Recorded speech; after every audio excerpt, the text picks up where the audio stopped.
यमाला.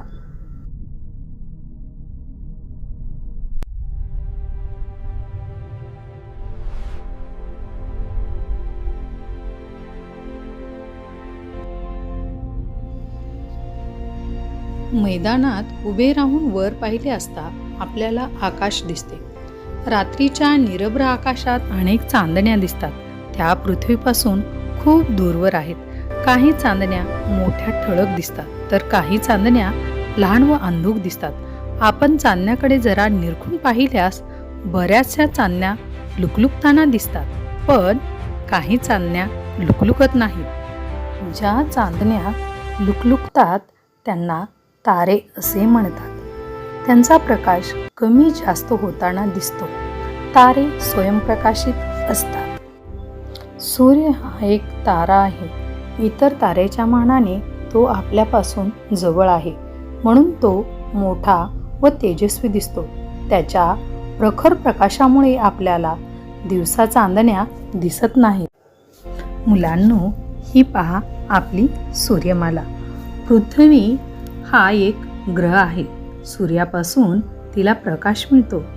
ती सूर्याभोवती फिरते. त्याला पृथ्वीचे परिभ्रमण असे म्हणतात. पृथ्वीशिवाय सूर्याभोवती परिभ्रमण करणारे आणखी 7 ग्रह आहेत बरं का. बुध, शुक्र, मंगळ, गुरु, शनी, युरेनस, नेपच्यून असे त्याची नावे आहेत. यामध्ये सर्वात तेजस्वी दिसतो तो ग्रह नसून तारा आहे, तो सूर्य आहे. आणि या सौरमंडलमध्ये सूर्याभोवती फिरणारे हे सर्व ग्रह आहेत. आपण या आता ग्रहांचे स्थान पाहूया. हा पहा, सूर्यापासून अगदी जवळचा आहे तो बुध हा ग्रह आहे. सूर्यमालेतील दुसरा ग्रह हा शुक्र आहे. बुध नंतर त्याच्या सूर्यमालेत 3ऱ्या क्रमांकावर पृथ्वी हा ग्रह आहे. पृथ्वीच्या लगतचा ग्रह हा मंगळ आहे. पहा बरं मुलांनो,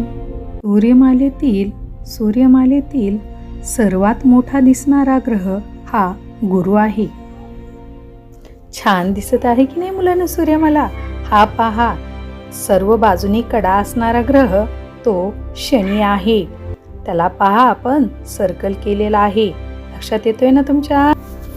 शनी नंतरचा ग्रह जो आहे तो आहे युरेनस. सूर्यमालेतील सर्वात शेवटचा ग्रह नेपच्यून आहे. मुलांनो, आता तुम्ही इकडे काळजीपूर्वक पहा. समोरील सूर्यमालेतील सर्व ग्रह आपल्याला फिरताना किती सुंदर दिसत आहेत. मी आता तुम्हाला काही ग्रह दाखवत आहे. हा पहा, समोर मंगळ किती सुंदर दिसत आहे. मुलांनो, समोरील व्हिडिओमध्ये ही आपली पृथ्वी आहे. पृथ्वीला सूर्याभोवती एक फेरी पूर्ण करण्यास 365 दिवस म्हणजेच 1 वर्ष लागते, तर स्वतःभोवती एक फेरी पूर्ण करण्यास 24 तास म्हणजेच 1 दिवस लागतो. सूर्यमालेतील प्रत्येक ग्रह सूर्याभोवती ठराविक मार्गावरून परिभ्रमण करतो. त्या मार्गाला त्या ग्रहांची कक्षा म्हणतात. सूर्य हा तारा आणि सूर्याभोवती फिरणाऱ्या ग्रहांना एकत्रितपणे सूर्यमाला असे म्हणतात. सूर्यमालेत ग्रहांबरोबर इतरही काही खगोलीय वस्तूंचा समावेश होतो. मंगळ व गुरु या ग्रहांच्या दरम्यान असंख्य लहान लहान खगोलीय वस्तूंचा एक पट्टा आहे. या पट्ट्यातील खगोलीय वस्तूंना लघुग्रह म्हणतात. लघुग्रह देखील सूर्याभोवती स्वतंत्रपणे परिभ्रमण करतात. सूर्याच्या तुलनेत सूर्यमालेतील इतर खगोलीय वस्तू आकाराने खूपच लहान आहेत.